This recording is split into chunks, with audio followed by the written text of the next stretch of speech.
പരിശുദ്ധാത്മാവ് നിറയട്ടെ. വിശുദ്ധ ലൂക്കായുടെ സുവിശേഷം 24:45 വിശുദ്ധ ലിഖിതമെല്ലാം ഗ്രഹിക്കാൻ തക്കവിധം അവരുടെ മനസ്സ് അവർ തുറന്നു. ഈ വചന കൃപ നിറയട്ടെ. Hallelujah hallelujah hallelujah. യേശുവേ ആരാധന ആരാധന ആരാധന. Hallelujah hallelujah hallelujah. വിശുദ്ധ മത്തായിയുടെ സുവിശേഷം അധ്യായം 26 വാക്യങ്ങൾ 19 മുതൽ. കർത്താവ് യുദാസിനൊരു താക്കീത് കൊടുക്കുകയാണ്. നിങ്ങൾ ഒരുവൻ എന്നെ ഒറ്റിക്കൊടുക്കും. അത് കേട്ടപ്പോൾ ശിഷ്യന്മാർക്ക് എല്ലാവർക്കും സങ്കടം ഉണ്ടാവുന്നു. അവർ ചോദിക്കും, കർത്താവ് ഞാനല്ലല്ലോ. ഇങ്ങനെ ഓരോരുത്തരും മാറി മാറി കർത്താവിന് ചോദിക്കും. കർത്താവ് പറയും, എന്നോട് കൂടെ ഈ പാത്രത്തിൽ കൈമുക്കുന്നവൻ, ഈ കൂട്ടത്തിൽ ഒരുവൻ എന്നെ ഒറ്റിക്കൊടുക്കും. കർത്താവ് പറയുന്നുണ്ട്, മനുഷ്യപുത്രൻ എന്നെ ഒറ്റിക്കൊടുക്കാനിരിക്കുന്നവൻ ദുരിതം, ജനിക്കാതിരുന്നെങ്കിൽ അവന് നന്നായിരുന്നു. യുദാസിന് കൃത്യമായിട്ട് കാര്യങ്ങൾ മനസ്സിലാവുന്നുണ്ട്. അവനെ പറ്റിയാണ് പറയണത്. കർത്താവ് അവനെ പറ്റിയാണ് പറയണത്, അവന് മനസ്സിലാവുന്നുണ്ട്. പ്രിയപ്പെട്ടവർ, ഈ വചനം വായിക്കുമ്പോൾ പരിശുദ്ധാത്മാവ് നമ്മെ പഠിപ്പിക്കുന്നൊരു കാര്യമുണ്ട്. പാപത്തിൽ നിന്ന് ദൈവ മക്കളെ തടയുന്ന ദൈവമാണ് നമ്മുടെ ദൈവം. പാപത്തിൽ നിന്ന് മനുഷ്യ മക്കളെ തടയുന്ന ദൈവമാണ് നമ്മുടെ ദൈവം. കർത്താവ് തടയായിട്ട് വയ്ക്കുന്ന കർത്താവിൻ്റെ കരങ്ങളെ പോലും തട്ടി നീക്കിയിട്ടാണ് ഒരു വ്യക്തി പാപത്തിലേക്ക് പോകുന്നത്. നമ്മൾ പാപത്തിലേക്ക് പോകുന്നുണ്ടെങ്കിൽ അത് കർത്താവ് നമ്മുടെ മുമ്പിൽ വച്ചിരിക്കുന്ന തടസ്സത്തെ പോലും തട്ടി മാറ്റി പോകുമ്പോഴാണ് നമ്മൾ പാപത്തിലേക്ക് വീണു പോകുന്നത്. മരിയ വാൾത്തോർത്ത എന്ന പേരായ വിശുദ്ധിയായ സ്ത്രീക്ക് കർത്താവിൻ്റെ പരസ്യജീവിതവുമായി ബന്ധപ്പെട്ട് പല വെളിപാടുകൾ കൊടുക്കുന്നുണ്ട്. ആ വെളിപാടുകൾ മുഴുവനും ദൈവ മനുഷ്യൻ്റെ സ്നേഹഗീത എന്ന പേരാ ഒരു പുസ്തകത്തിൽ ലഭ്യമാണ്. ആ പുസ്തകത്തിൽ യുദാസും ഈശോയും നമ്മൾ ചില സംഭാഷണങ്ങളെ കാണാൻ പറ്റും.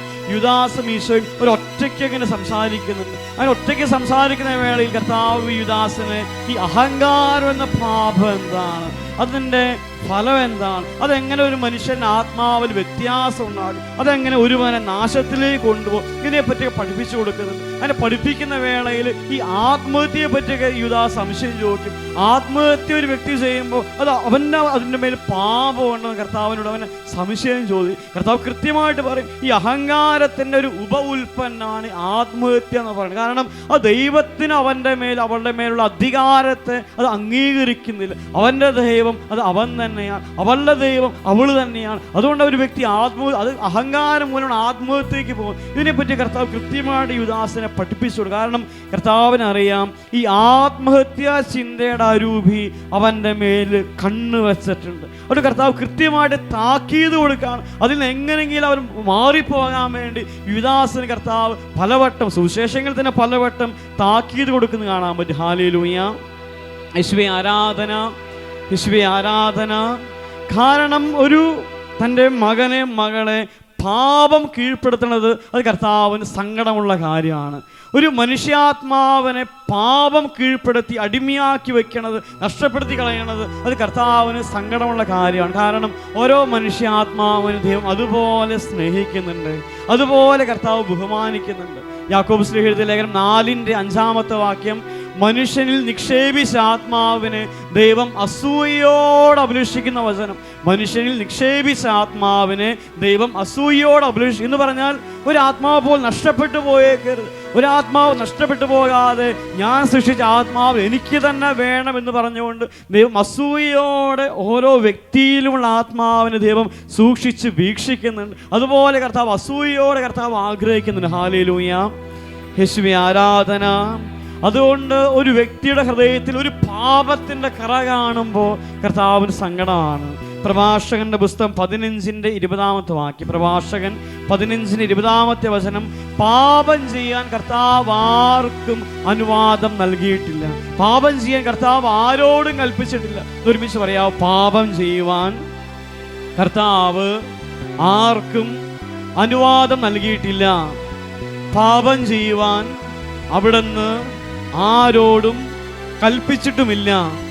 നമ്മളെല്ലാവരും വിശുദ്ധിയോടെ ജീവിക്കണം ദൈവം ആഗ്രഹിക്കുന്നുണ്ട്. നമ്മുടെ ആത്മാവ് വിശുദ്ധിയിൽ നിലനിൽക്കണമെന്ന് കർത്താവ് ആഗ്രഹിക്കുന്നുണ്ട്. നമ്മുടെ ഹൃദയം ദൈവത്തിന് ഇരിപ്പിടമാണ്. ദൈവത്തിൻ്റെ സിംഹാസനമാണ് നമ്മുടെ ഹൃദയം. ദൈവവും മനുഷ്യനും നമ്മളൊരു മീറ്റിംഗ് പോയിന്റ് എന്ന് പറയുന്നത് അത് വിശുദ്ധിയുടെ മേലൊരു മീറ്റിംഗ് പോയിന്റാണ്. ആ ഹൃദയം വിശുദ്ധിയോടെ നിലനിന്നാൽ മാത്രമേ നമുക്ക് ദൈവികമായി കാര്യങ്ങൾ മനസ്സിലാക്കാൻ പറ്റത്തുള്ളൂ. അതുകൊണ്ടാണ് വിശുദ്ധ മത്തായിയുടെ സുവിശേഷം 5:8 ഹൃദയശുദ്ധിയുള്ളവർ ഭാഗ്യവാന്മാർ, അവർ ദൈവത്തെ കാണും. ഒരുമിച്ച് പറയാമോ? ഹൃദയവിശുദ്ധിയുള്ളവർ ഭാഗ്യവാന്മാർ, അവർ ദൈവത്തെ കാണും. നമ്മളെല്ലാവരും വിശുദ്ധിയോടെ ജീവിക്കണമെന്ന് ദൈവം ആഗ്രഹിക്കുന്നുണ്ട്. നമ്മളെല്ലാവരും വിശുദ്ധിയോടെ ജീവിക്കണമെന്ന്, അതിനുവേണ്ടി ആഗ്രഹിക്കണമെന്ന്, പ്രാർത്ഥിക്കണമെന്ന്, ദാഹിക്കണമെന്ന് കർത്താവ് ആഗ്രഹിക്കുന്നുണ്ട്. തെസ്സലോനിക്കക്കാർക്ക് 1-4 അശുദ്ധിയിലേക്കല്ല വിശുദ്ധിയിലേക്കാണ് ദൈവം നിന്നെ വിളിച്ചിരിക്കുന്നത്. ഒരുമിച്ച് പറയാം, അശുദ്ധിയിലേക്കല്ല വിശുദ്ധിയിലേക്കാണ് ദൈവം നിന്നെ വിളിച്ചിരിക്കുന്നത്. ഹല്ലേലൂയ, യേശുവേ ആരാധന. അതുകൊണ്ട് പ്രിയപ്പെട്ടവരെ, ഒരു ആത്മാവിശുദ്ധിയിൽ നിന്നും വഴിമാറി പോകുമ്പോൾ, താഴെ വീഴുമ്പോൾ അത് കർത്താവിൻ്റെ ആത്മാവിന് നൊമ്പരമാണ്. വിശുദ്ധ മത്തായിയുടെ സുവിശേഷം 18:14 വിശുദ്ധ മത്തായിയുടെ സുവിശേഷം 18-14 ഈ ചെറിയവരിൽ ഒരുവൻ പോലും നശിച്ചു പോകുന്നത് കാണാൻ എൻ്റെ സ്വർഗസ്ഥനായ പിതാവിന് ആഗ്രഹമില്ല. ഈ ചെറിയവരിൽ ഒരു കുഞ്ഞു പോലും നഷ്ടപ്പെട്ടു പോകുന്നത് കാണാൻ, നശിച്ചു പോകുന്നത് കാണാൻ കർത്താവിന് ആഗ്രഹമില്ല. പിന്നെ എന്താ കർത്താവ് ആഗ്രഹിക്കണത്? ഒരു ആത്മാവ് പോൽ നഷ്ടപ്പെട്ടു പോകാതെ, സ്വർഗത്തിൽ നിന്ന് ഭൂമിയിലേക്ക് ഇറങ്ങി വന്ന ഒരു ആത്മാവ് പോൽ നഷ്ടപ്പെട്ടു പോകാതെ വീണ്ടും തിരിച്ച് സ്വർഗത്തിലേക്ക് എത്തിച്ചേരണമെന്നാണ് നമ്മുടെ സ്വർഗത്തിലെ അപ്പച്ചൻ ആഗ്രഹിക്കുന്നത്. ഹല്ലേലൂയ, യേശുവേ ആരാധന, യേശുവേ ആരാധന. എസെക്കേൽ പ്രവാചകന്റെ പുസ്തകം 33-11 പാപി നശിച്ചു പോകുന്നതിലല്ല എൻ്റെ സന്തോഷം, പാപി നശിച്ചു പോകുന്നതിലല്ല എൻ്റെ സന്തോഷം, അവൾ അനുദപിച്ച് തിരിച്ചു വന്ന് ജീവിച്ച് കാണുന്നതിലാണ് എൻ്റെ സന്തോഷം. ഒന്നൊരുമിച്ച് പറയാവോ? പാപി നശിച്ചു പോകുന്നതിലല്ല എൻ്റെ സന്തോഷം, അവൻ അനുദപിച്ച് ജീവിച്ച് കാണുന്നതിലാണ് എൻ്റെ സന്തോഷം. ഹല്ലേലൂയ, യേശുവേ ആരാധന, യേശുവേ ആരാധന.